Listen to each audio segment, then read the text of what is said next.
Welcome to Equip, Build, and Mature. I hope you're having a great Tuesday. I want to share a word of encouragement with you today, as I normally try to do on Tuesdays. And we're going to be coming out of 2 Kings chapter 5, verses 1 to 2. And this is how the text reads. Naaman, commander of the army for the king of Aram, was a man important to his master and highly regarded because through him the Lord had given victory to Aram. The man was a valiant warrior, but he had a skin disease. Aram had gone on raids and brought back from the land of Israel a young girl who served Naaman's wife. Things were not going well in Israel. First thing was, Israel's rulers continued to worship a false god, Baal. God sent prophets like Elijah and Elisha to show his power and to give his people a chance to correct their ways. But Israel refused to wholeheartedly stop breaking the first command, to have no other gods before the one and only true God. Second, enemy armies, Moab from the east and Syria or Aram from the north, kept attacking Israel's borders. The Syrians had been a problem since David had been king. At times, they swept in, pillaged, looted, and they took captives. During one of those raids, a young girl, possibly just a child, she was taken. She became a slave in the house of Syria's army commander, Naaman. What terror that young girl must have felt the day those fierce raiders swept in on horses, shouting in a different language. Her friends and neighbors screamed as they fled from the menacing marauders. She may have been running to hide when a rough arm lifted her up onto a galloping horse. The rider's grip was like iron as she struggled to get free. And the last scenes etched in her memory may very well have been slaughtered friends and family and her village in flames. As the raiders headed towards Damascus, her young life was changed forever. Her past was gone. Her future would all be foreign. A foreign language, a foreign land, foreign customs, and pagan gods. When the young captive was presented to Naaman and his wife, she was shocked, absolutely shocked, to see that her new master was a leper. Lepers were banned from her village. Now, she was expected to serve in the house of a leper. So many changes in that young girl's life. We're not told how long she served Naaman's wife before she gained her trust. We are not told when the servant girl had the courage to approach her mistress with a possible solution for her husband's terrible affliction. Even though she was taken far from home to a foreign land, this young servant girl remembered the miracles that God had done through his prophets. She knew beyond a shadow of a doubt that her God could help. One day, she had the courage to speak.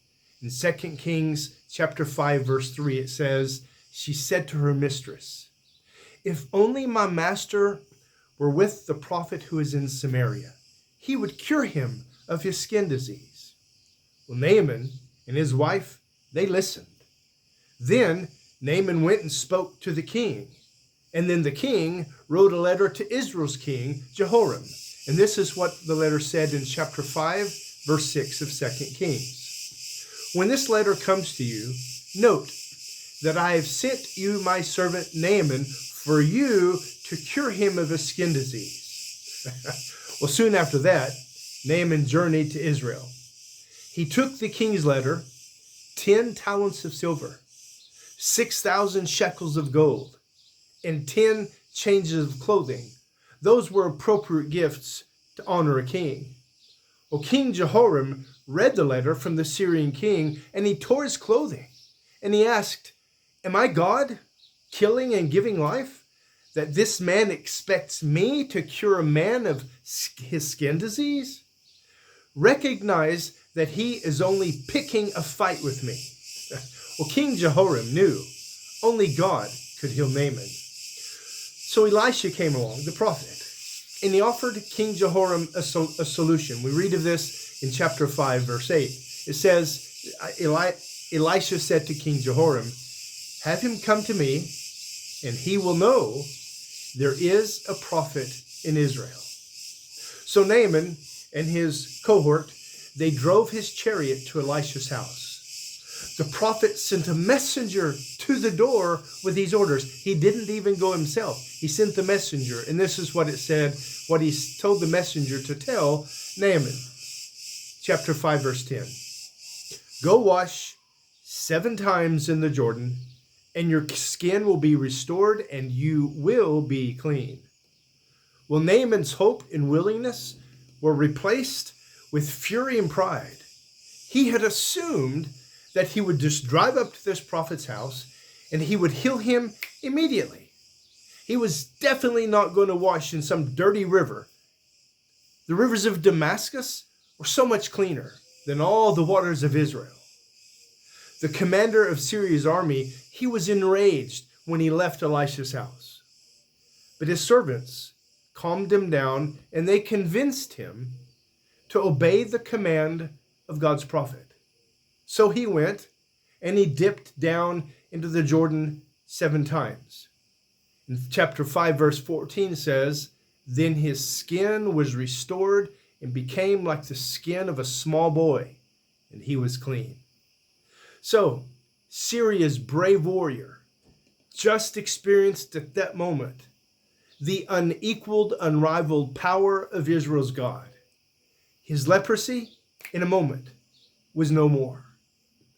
Naaman and his group of chariots, they traveled back to Elisha's house.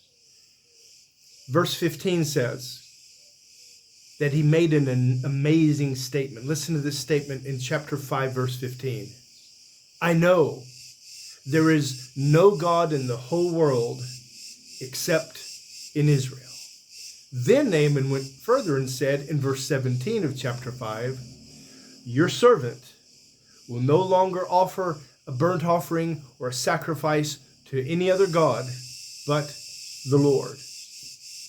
What a statement. So the servant girl in Naaman's house emphasizes the power of compassion, the power of a steadfast faith in God, the power of making significant impact wherever we are, and the power of positively impacting the lives of those around us with our words and our actions that reflect the truth of God.